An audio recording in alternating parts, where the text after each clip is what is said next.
הגות, שיטות מחשבה עוסקות לא רק בתכנים של אמונות, לא רק בהבנת הפרקטיקה, הלכה, מצוות, תפיסת ההיסטוריה שעסקנו בה לא מעט, גלות, גאולה. היא גם, כמו כל מערכת של ערכים, של עולם, היא עוברת דרך תמונות אנושיות של אידיאלים טיפוסיים אנושיים. וההגות היהודית, בין היתר, עוסקת בדבר שהוא קצת חמקמק, אבל לא פחות חשוב מכל דבר אחר, והוא השאלה של האידיאל הטיפוס האנושי. יש לנו ספקטרום שלם של ערכים, של דמויות שמן הראוי לחקות אותם, מן הראוי לשאוף אליהם. יש ירא שמיים וחסיד וצדיק וקדוש. ואת השיעור היום אנחנו נקדיש לניסיון לעמוד בצורה קצת יותר שיטתית על השאלה של האידיאל טיפוס האנושי, הדמויות השונות שההגויות היהודיות מייצרות של האידיאל הטיפוס האנושי. אגב, זה כולל למשל לא רק הדברים שצריך לעשות בהלכות של גזלה ולשון הרע והונאה, אלא תכונות. למשל, מהי ענווה? האם ענווה היא ערך? ואם היא ערך, מהי? זה הדיספוזיציות הבסיסיות של האדם אל העולם מבחינת פרישות, הסתפקות במועט, או ההפך, או אולי קבלה בשמחה את טובות העולם. יש פה שאלות שאגב גם נוגעות בקוריאוגרפיה של התנועה של האדם. איך הוא נע בעולם? כפוף, מהר, לאט, זקוף. מהם התכונות שלו? מהם התכונות האידיאליות? אגב, כל מערכת חינוכית, ואנחנו כשמלמדים בבתי ספר, מעבירים ידע, מעבירים הרבה ידע שאחרי זה יעזור בעתיד. מעבירים גם ערכים, אבל גם מעבירים איזשהו אידיאל טיפוס, חריצות, צניעות, אמון וכו'. אז היום אנחנו נעסוק בהקשר הזה של ההגות היהודית, וגם בהקשר שהוא לא כל כך לפי הסדר הכרונולוגי. אנחנו נטפל פה בבעיה, מדי פעם אנחנו גם עוסקים בשאלה, שהיא מייצרת גם מין ז'אנר ספרותי שנקרא לו ספרות המוסר. מה הכוונה בספרות המוסר? היא לא ספרות הגות במובן הקלאסי של המילה, היא לא עוסקת בשאלות מטאפיזיות, היא לא עוסקת בשאלות הגדולות של האמונה, בשאלות של טעמי המצוות. היא עוסקת באמת באידיאל הטיפוס האנושי, בבנייה של התכונות שלו, בבנייה של החיים המוסריים, ויש ענף שלם של ספרות יהודית מאוד עשירה, שאנחנו פה רק במבוא נציג פרקים מסוימים שלה כדי לפתוח דיון. זה ספרות המוסר היהודית לדורותיה. ספר, יש מחקר שהוקדש לזה, בין היתר אני רוצה להזכיר את העבודות של יוסף דן, שעסק הרבה בספרות הזאת, של ישעיהו תשבי, גם שעוסק בספרות הזאת. ויש לה היסטוריה מאוד מרתקת ומאוד עמוקה, והיא, כמו ענפים אחרים של ההגות היהודית, היא עוברת שינויים ותמורות עמוקות, בין היתר בגלל נסיבות של הקשר תרבותי שבהם ההגות הזאת נמצאת, והספרות הזאת נמצאת, שינויים היסטוריים, משברים, כל המרכיבים שמחוללים את ההגות היהודית בכללותה, משאירים רושם גם על ספרות המוסר המאוד מסוימת. אנחנו נתעכב בעצם על 4 ספרים במידה זו או אחרת של הדגש, של דגש. החיבור הראשון, שאולי הראשון והייחודי, מין פריצת דרך בספרות היהודית, חובות הלבבות. חיבור שאם נרצה, החיבור המכונן אולי של ספרות המוסר היהודית. אחריה נעסוק ב8 פרקים של הרמב"ם, אחריו בספר חסידים, ובספר האחרון שאותו נטפל הוא מסילת ישרים של משה חיים לוצאטו. יהיה לנו הזדמנות באמת לעסוק בכל ספר כזה יותר בהרחבה. אני מקווה שהעיסוק הזה בספרים האלה, הכל כך שונים אחד מהשני, ייתן איזושהי פריסה של אופן ההתמודדות של ההגות היהודית עם השאלות האלה. נתחיל בחובות הלבבות. חובות הלבבות, חיבור שכתב אותו בחיי אבן פקודה בערבית יהודית. אנחנו לא יודעים הרבה על בחיי אבן פקודה, אנחנו יודעים שהוא היה בן המאה ה-11, אנחנו יודעים שהיה דיין בסרגוסה, וחיבר חיבור שהלב שלו, כמו הכותרת שלו, חובות הלבבות. אני אקרא קטע מהמבוא של הספר, שאולי מסמן את הכיוון של הספר והתמורה הגדולה שהספר הזה מחולל. כותב לנו בחיי אבן פקודה, מן השכל שאמרתי, דהיינו מן התבונה, אנחנו יודעים, כי כבר נתברר לנו כי האדם מחובר מנפש וגוף, ושניהם מטובות הבורא עלינו. גם הגוף וגם הנפש מטובות הבורא. האחד נראה, הגוף נראה, השני אינו נראה. דהיינו, את הנפש אנחנו לא רואים. ואנחנו חייבים לעבוד אותו בעבור זה עבודה גלויה ועבודה צפונה. דהיינו, יש לנו חובות של עבודת האל שנוגעות לצד הגלוי ולצד הצפון. הגלויה, חובות האיברים, כמו התפילה והצום והצדקה ולימוד תורה ולימודה ועשות סוכה ולולה וציצית ומזוזה ומעקה, והדומה להם ממה שיגמר מעשהו על ידי חושי האדם הנראים. ויש חובות שהן חובות של האיברים, חובות הגוף, או שהגוף מעורב בהם. אגב, מעניין שהתפילה אצלו היא חובה של הגוף, כי בסך הכל היא באה לידי גמר, היא באה לידי סיום במבע פה, גם בתנועות של גוף.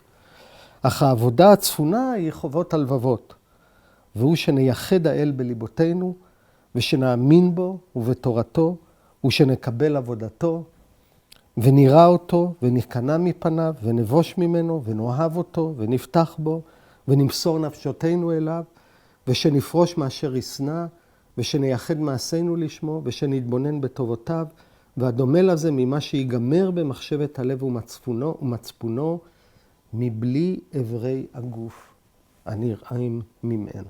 דהיינו, יש לנו תחום שלם של המעשה הדתי, שהוא חובות הלבבות. דהיינו, חובות שאין להם ביטוי חיצוני גופני, שמתחוללות בזירה הפנימית האנושית, ושהן כוללות אמונה וביטחון ויראה ואהבה והאיסור על השנאה ועל האיסור על החמדה.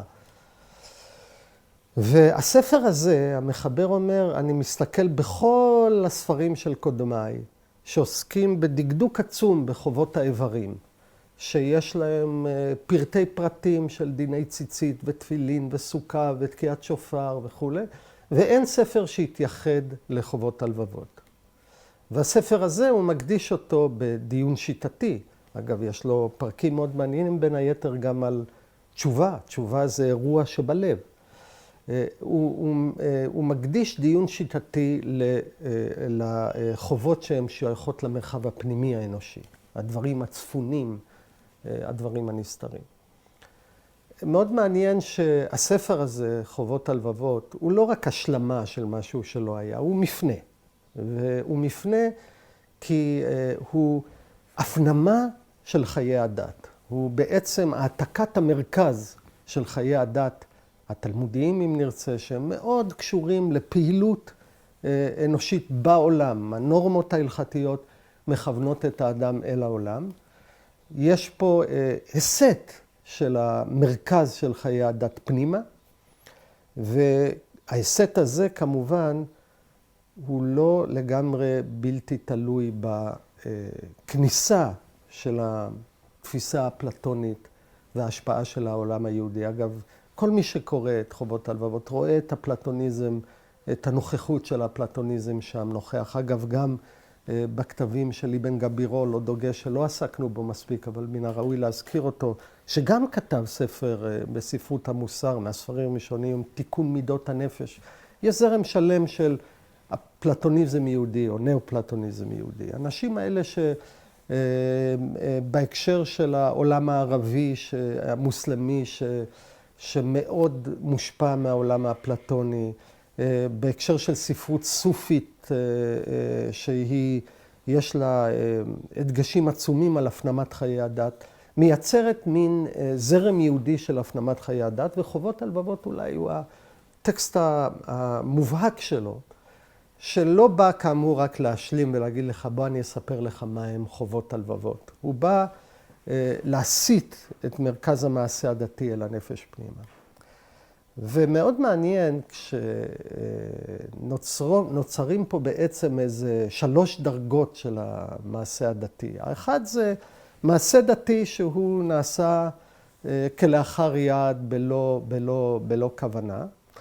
הדרגה השנייה, וכאן רואים את ההשפעה של ההפנמה הזאת, כי היא גם משנה את האוריינטציה של המעשה הדתי. המעשה הדתי אמור, ואני אקרא קטע נוסף מהחיבור הזה, חובות הלבבות, שבו הוא מתאר מדוע הלב, היסוד הפנימי, משתתף בכל ההקשר של העשייה הדתית. הוא אומר ככה, וידעתי דעת ברורה, כי חובות האיברים לא תושלמנה כי אם ברצון הלב וחפץ הנפש לעשותם, ותאוות ליבנו לפעול אותן.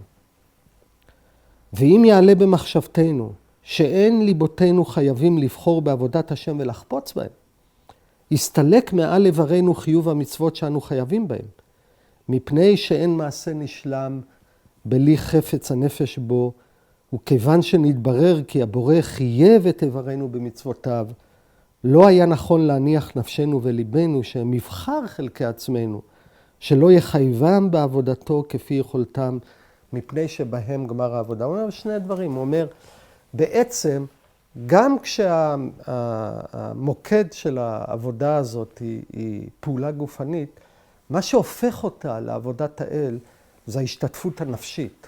דהיינו, הנכונות בשמחה ובאהבה לקבל את הפעולה. ומכאן גם הדגש העצום שיש בחיבור הזה על יסוד הכוונה. צריך לזכור, בספרות חז"ל עצמה, נשאלת שאלה שעולה במסכת ראש השנה, האם מצוות צריכות כוונה או לא? דהיינו, האם יכול אדם לצאת ידי חובתו במעשה מצווה שהוא עשה בלי להתכוון, ובלי להתכוון במובן הכי בסיסי שבעולם. אגב, הדוגמה שהתלמוד מביא זה אדם שבראש השנה תקע לשיר, תקע תקיעות בשביל מוזיקה. במקרה התקיעות האלה טעמו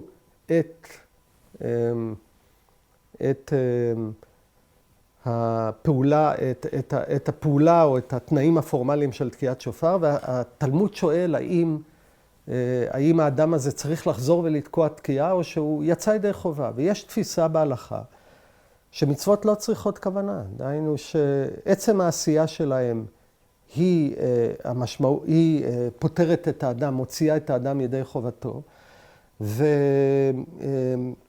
ואפילו בהקשרים שבהם הוא לא התכוון אפילו לבצע את זה לשם מצווה, שאין בה שום כוונה מינימלית. והתפיסה שאפשר להגיד משתמעת מעמדה כזאת, היא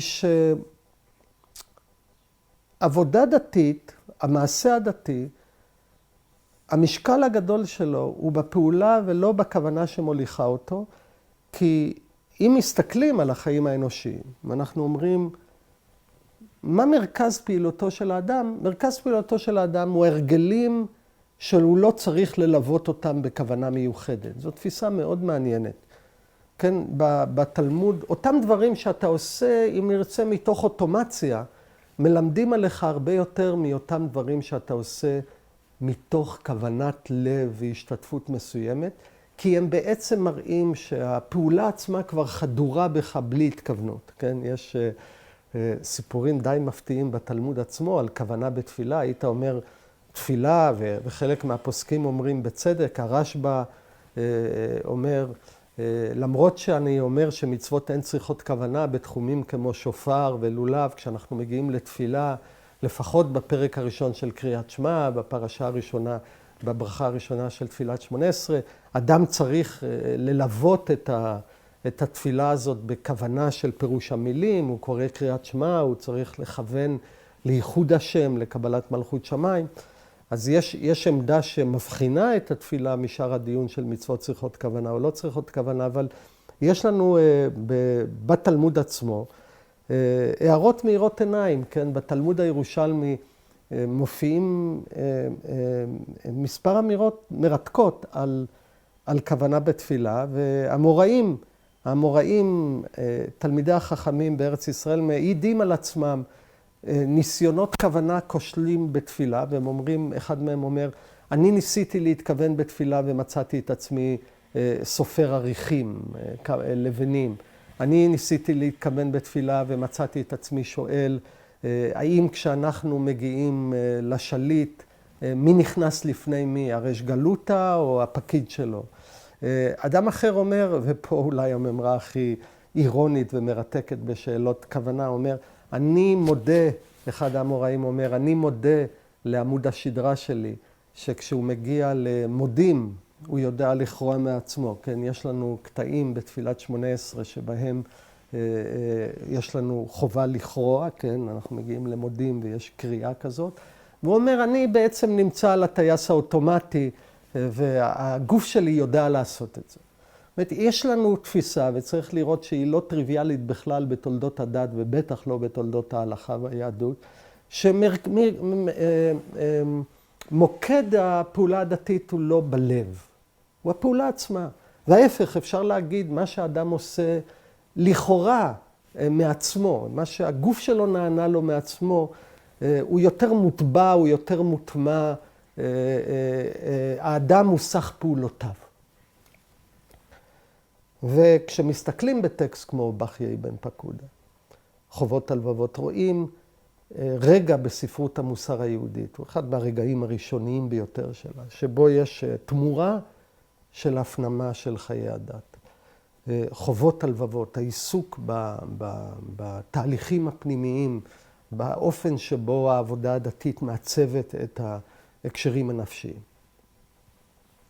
אני רוצה, באמת זה טקסט ראשוני, ניכרים בו, כמו שאמרתי, ההשפעות של הפלטוניזם היהודי. ואני רוצה לפנות מכאן לטקסט המרכזי של המסורת המוסר הפילוסופית היהודית שקשור ברמב"ם, והוא 8 פרקים.